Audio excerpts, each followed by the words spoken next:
acompaña la doctora Adriana Casalla Banega. La doctora Casalla es neuróloga con un magíster en neuroinmunología y un fellow en enfermedades inflamatorias, enfermedad inflamatoria autoinmune y desmielinizante. Es gestora en el servicio de neurología de la IPS CAIRE. La doctora nos va a presentar una ponencia sobre las enfermedades desmielinizantes en los extremos de la vida desde una mirada de las poblaciones especiales. Doctora Casalla, el micrófono es suyo.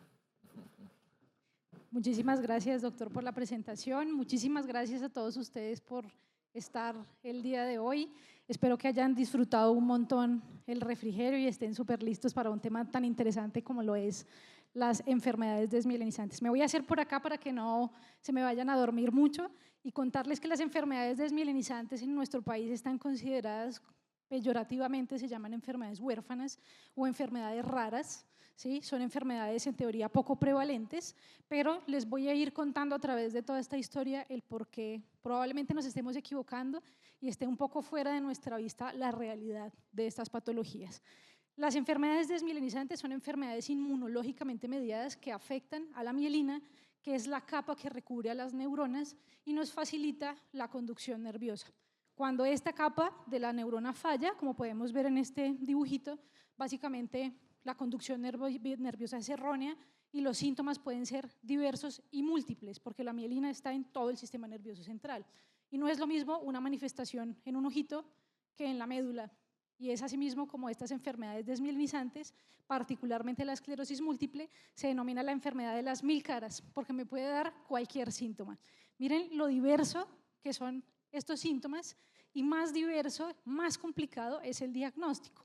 Porque hay unos famosos overlaps, como pueden ver en la pantalla, que yo digo, probablemente mi paciente tiene esclerosis múltiple y resulta que estoy en este contexto donde tengo muchas enfermedades que se parecen o que comparten algunos procesos fisiopatológicos y hace muy difícil el abordaje diagnóstico y terapéutico. Si yo fallo en el diagnóstico de mi paciente, voy a fallar en escoger la terapia farmacológica y hay terapias que pueden empeorar algunas de estas enfermedades si yo no las diagnostico bien. Entonces, ¿por qué es importante tener en cuenta estas patologías?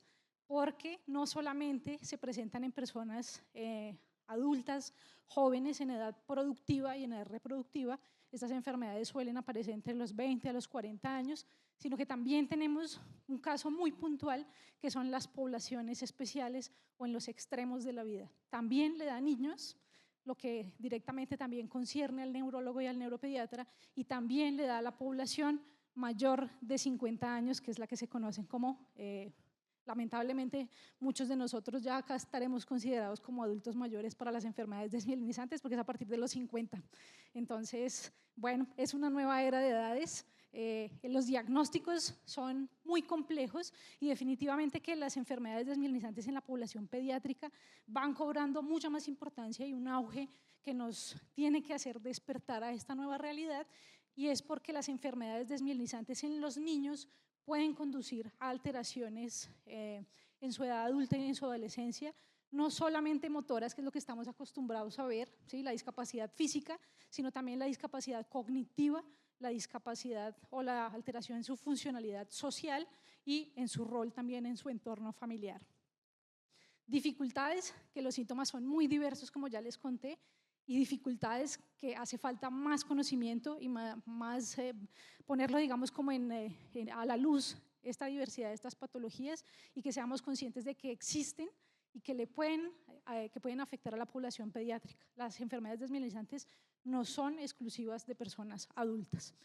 Son tan poco frecuentes que podrían pasar desapercibidas, son difícil el abordaje diagnóstico y podrían pasar desapercibidos los síntomas como sensación de fatiga, debilidad, alteración subjetiva visual, cambios comportamentales, y podríamos atribuírselo en una edad escolar a cualquier patología, ¿no? Le dio gripa, ha tenido diarrea, tuvo fiebre, etcétera, etcétera.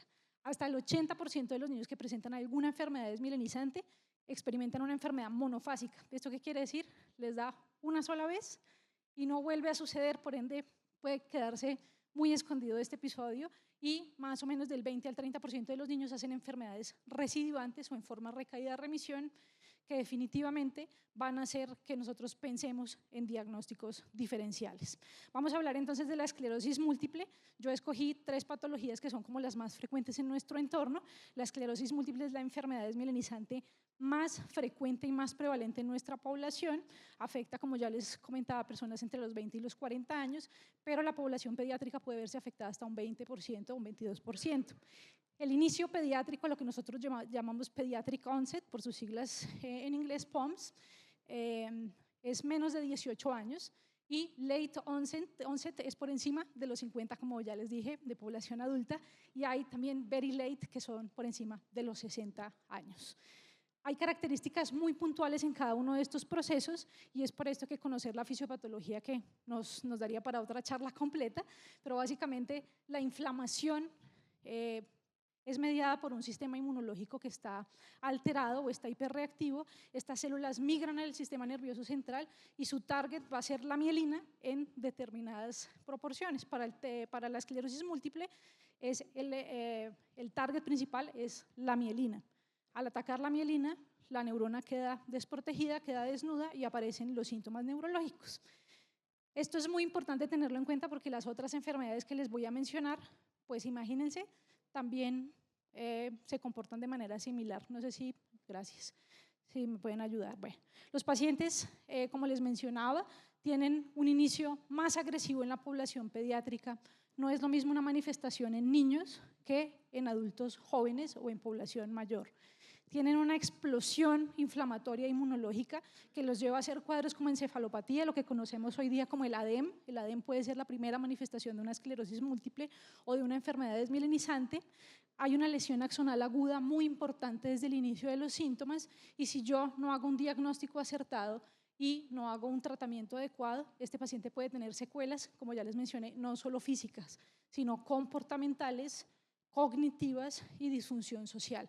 Por el contrario, en los pacientes con formas más tardías, como son los late onset, la discapacidad motora es mucho más frecuente y tienden a convertir a formas más progresivas, es decir, con un componente motor muy importante. En este estudio se mostró principalmente que los pacientes pediátricos demoran más tiempo en alcanzar escalas de discapacidad altas que no les permiten, por ejemplo, caminar de manera adecuada, es decir, que necesiten un apoyo, pero aunque el intervalo es más largo, pues claramente como empezaron más jóvenes, van a estar discapacitados más jóvenes. Esto es muy importante tenerlo en cuenta porque el tratamiento agresivo de estas patologías viene siendo hacia donde se dirige todas las ciencias de la inmunología. La esclerosis múltiple de inicio pediátrico se asocia con, además, una reducción en la calidad de vida de los padres en relación al cuidado de sus hijos, en relación a los trastornos comportamentales, y a las dificultades psicosociales que experimentan estos pacientes. Pueden tener incluso una batería cognitiva muy deteriorada comparándolo con otras enfermedades desmielinizantes si hablamos puntualmente de la esclerosis múltiple. Este es un algoritmo del Dr. Goetz, que es una eminencia en esclerosis múltiple pediátrica, y se tenían en cuenta inicialmente terapias plataforma, las que nosotros llamamos terapias de primera línea, como los interferones y la teriflunomida, pero cada vez nos vamos moviendo a medicamentos más activos y esto no pasa solamente para la población mayor, sino desde la población pediátrica. Un tratamiento intensivo y un tratamiento eficaz es la clave para que mi paciente no se deteriore independientemente del grupo poblacional. Esto nuevamente lo mismo, es el mismo mensaje, cada vez se va moviendo más el gremio médico hacia las terapias de alta intensidad para impactar en la inflamación aguda y poder tener mejores desenlaces. Maneras de prevenir, tenemos factores genéticos, que hay algunos que no son modificables y hay algunos factores epigenéticos como la dieta, como el ejercicio, el índice de masa corporal, la presencia de los niveles normales de vitamina D podrían ser factores protectores y como factores de riesgo, incluso la exposición pasiva al cigarrillo y los bajos niveles de vitamina D también en la madre se han identificado dentro de muchos. ¿Qué podemos cambiar nosotros? La genética no, factores epigenéticos probablemente sí, y también podemos cambiar la historia natural de estas enfermedades llegando muy rápido al diagnóstico de estos grupos poblacionales. ¿Por qué? Porque tenemos que entender que son enfermedades catastróficas y que son enfermedades que si no se intervienen de manera eficaz y adecuada, pues van a conllevar dificultades no solamente motoras. Lecciones aprendidas en población pediátrica, por supuesto, tenemos que llegar muy rápido. Para esto existen criterios diagnósticos, que son los criterios de McDonald. Ya hubo una actualización a finales del 2024, el paper sale probablemente esta semana con las nuevas actualizaciones, que nos permiten llegar a un diagnóstico más rápido, a un diagnóstico más certero, y también nos van a permitir utilizar terapias de mayor intensidad. Si yo veo que mi paciente no está evolucionando satisfactoriamente, tengo que cambiar rápido, tengo que actuar de una manera agresiva e intensa para evitar las discapacidades motoras y cognitivas en nuestros pacientes. Ahora la población adulta o mayor, que son los late onset, también están asociados puntualmente con el deterioro en su función cognitiva, pero está directamente relacionado con la pérdida del volumen cerebral, que está mucho más acelerado en esta edad, y hay un concepto muy importante que es la famosa inmunosenescencia, y es que así como envejece el cuerpo y el alma, pues el sistema inmunológico también tiende a envejecer, y las células tienen, digamos, unos telómeros más cortos que no le permiten tener como un adecuado proceso de degradación, digamos, y de muerte celular, y se va favoreciendo la presencia de algunas especies reactivas de oxígeno y algunas otras fallos mitocondriales que van a favorecer que mi paciente tenga más pérdida de volumen cerebral y más pérdida de mielina. El efecto del envejecimiento en el desarrollo clínico de la esclerosis múltiple y en la tasa de progresión de discapacidad es muy relevante, y estas tablas básicamente nos dicen que en igualdad de condiciones los pacientes pueden asociarse a tener daños irreversibles en su escala de discapacidad, que no lo mide básicamente por su capacidad de marcha, incluso en grupos poblacionales muy similares, haciendo lo que se conoce como un propensity o un match score. Y se sugiere que hay algunos datos que probablemente se nos escapan, que son muy individualizados, por ejemplo las comorbilidades, ser hipertenso, ser diabético, tiene mucho que ver también en estas patologías, y tenemos que también saber cómo abordarlas. ¿Qué está pasando en el universo de la esclerosis múltiple? Que los criterios diagnósticos nos van a permitir llegar un poquito más temprano al diagnóstico, por supuesto, pero nuestra población también se está haciendo mayor. Acá pueden ver en la gráfica de abajo como hay una meseta, ¿sí? Y esta población mayor claramente va a ser muy prevalente en los años venideros, y esto va digamos, a verse reflejado en las escalas de discapacidad de nuestros pacientes y en la carga tanto económica como social que representan estas enfermedades. También, ¿qué ha pasado? Como les mencionaba, con los criterios diagnósticos llegamos más temprano, pero tenemos todavía muchos gaps en el conocimiento de las terapias farmacológicas. Esto es muy importante tenerlo en cuenta, porque si yo no trato a mis pacientes de manera adecuada, teniendo el arsenal terapéutico para hacerlo, probablemente entre en un concepto que se llama la inercia terapéutica. Este era el concepto previo antes de la llegada de los biológicos o anticuerpos monoclonales, y aquí tenemos cómo podemos hacerlo mejor. Intervenga temprano, intervenga con terapias de alta potencia y cambie en caso de falla. No hay que quedarse pensando y esperando que nuestro paciente se deteriore para poder intervenir.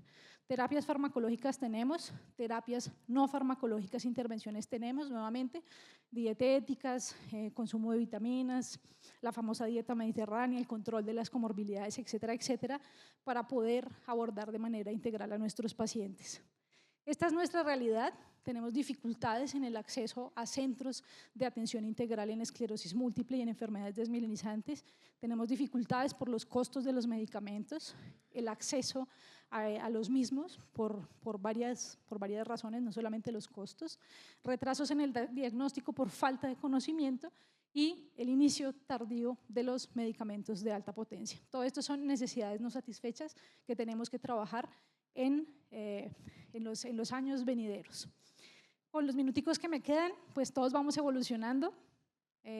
Teníamos algunas terapias inmunomoduladoras en los años 90, interferones fueron muy famosos, ya van entrando un poquito como en casos muy particulares, ya casi no se usan, excepto algunas condiciones especiales, porque es como la evolución de la tecnología, no sé, del televisor. Hay terapias más potentes, hay terapias que probablemente tienen un mejor perfil de seguridad para poder afrontar estos retos terapéuticos en nuestros pacientes.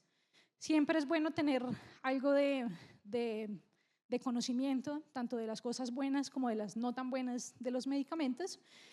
Y acá tenemos los aspectos positivos y los aspectos negativos de cada medicamento. Yo les puedo pasar a los que quieran las diapositivas sin ningún problema. Pero es muy importante tener en cuenta que para cada paciente su tratamiento es individualizado. No podemos generalizar los medicamentos y mucho menos podemos generalizar a los pacientes.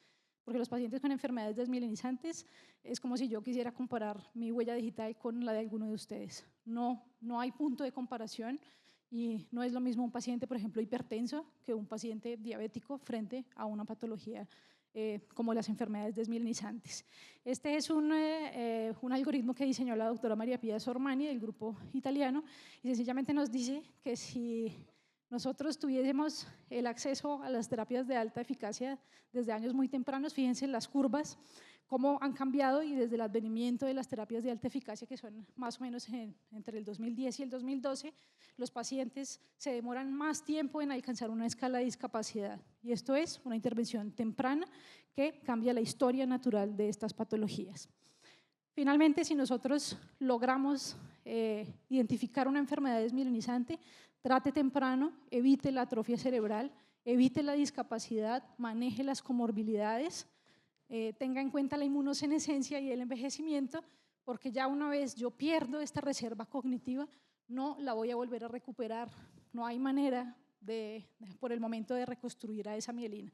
Los ensayos clínicos lamentablemente pues, han fallado en demostrarlo. Consecuencias, datos reales que siempre es bueno tenerlos.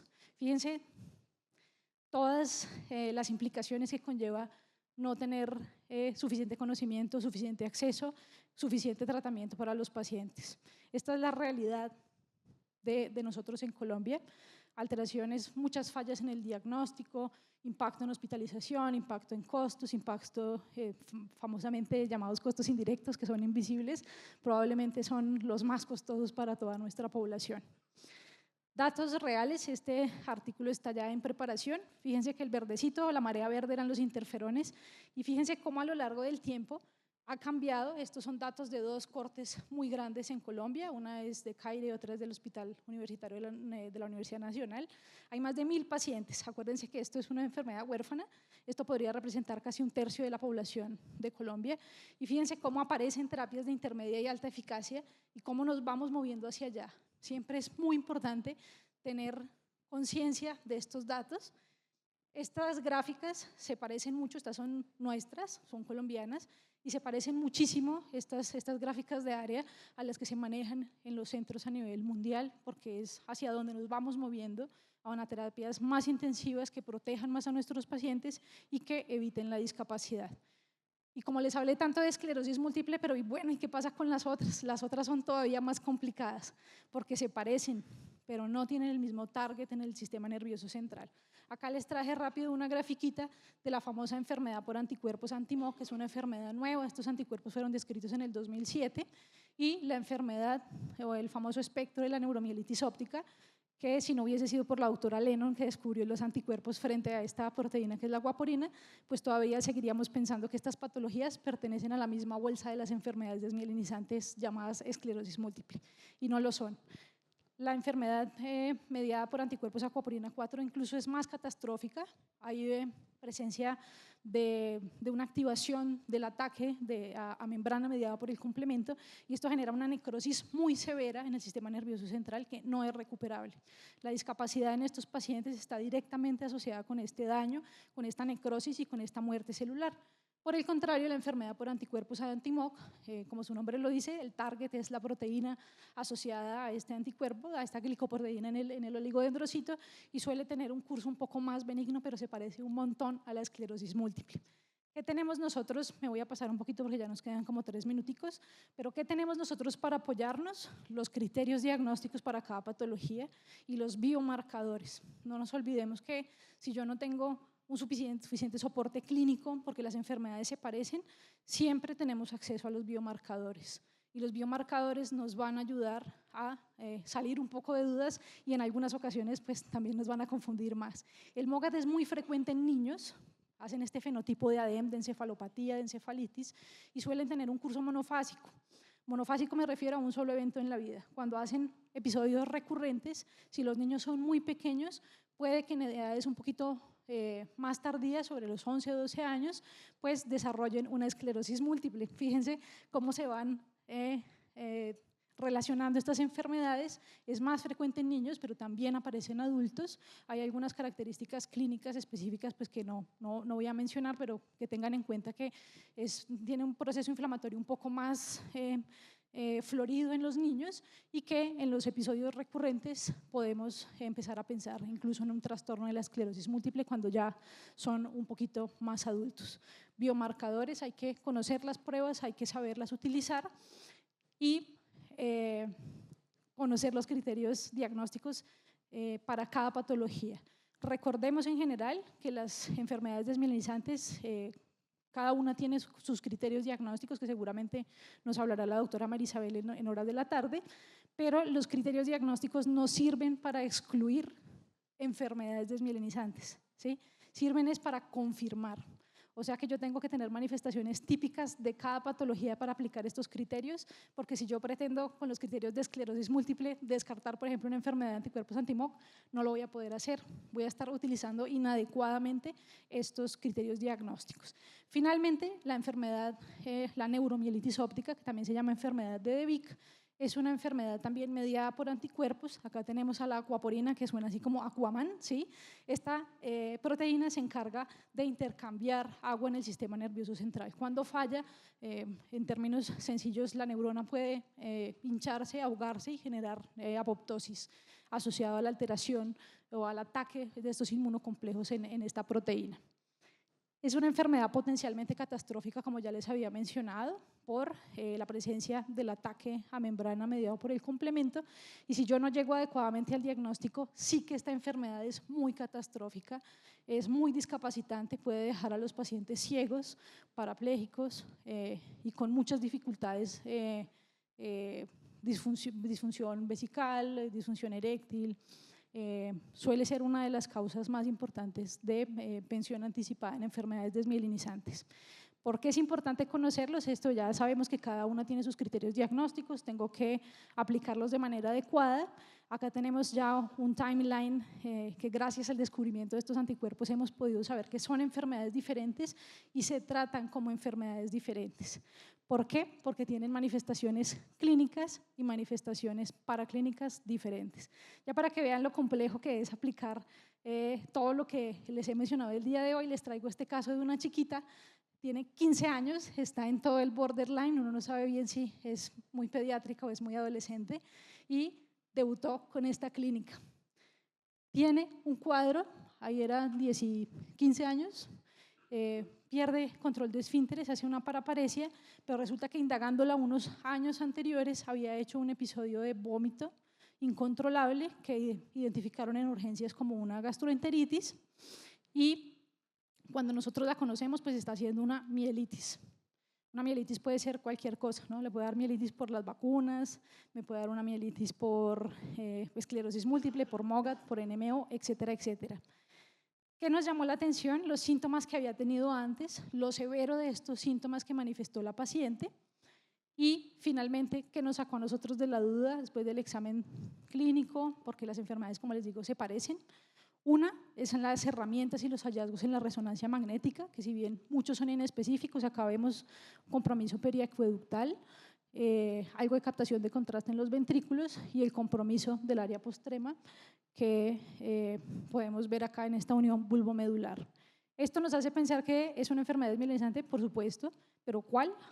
Ahí es donde también tienen un gran rol los biomarcadores. Ella puntúa con aquaporina 4 positivo y es un diagnóstico de una neuromielitis óptica en población pediátrica. ¿Cuál es la prevalencia de la neuromielitis óptica en población pediátrica? Menos del 3%, pero fíjense que en nuestra población lo tenemos presente, no los podemos olvidar porque los diagnósticos diferenciales son cruciales para el éxito en el tratamiento de nuestros pacientes. Creo que ya con estas diapositivas termino. Les agradezco muchísimo su atención y estoy muy atenta a las preguntas. Les quiero dejar unos mensajitos finales, y es que las enfermedades desmielinizantes deben ser tratadas de manera precoz, deben ser tratadas de manera adecuada y es muy importante la generación de los centros de excelencia y los centros de atención integral, porque probablemente vamos a encontrar más herramientas, tanto clínicas, terapéuticas e intervenciones farmacológicas y no farmacológicas, además de disminuir la tasa de error diagnóstico. Muchísimas gracias.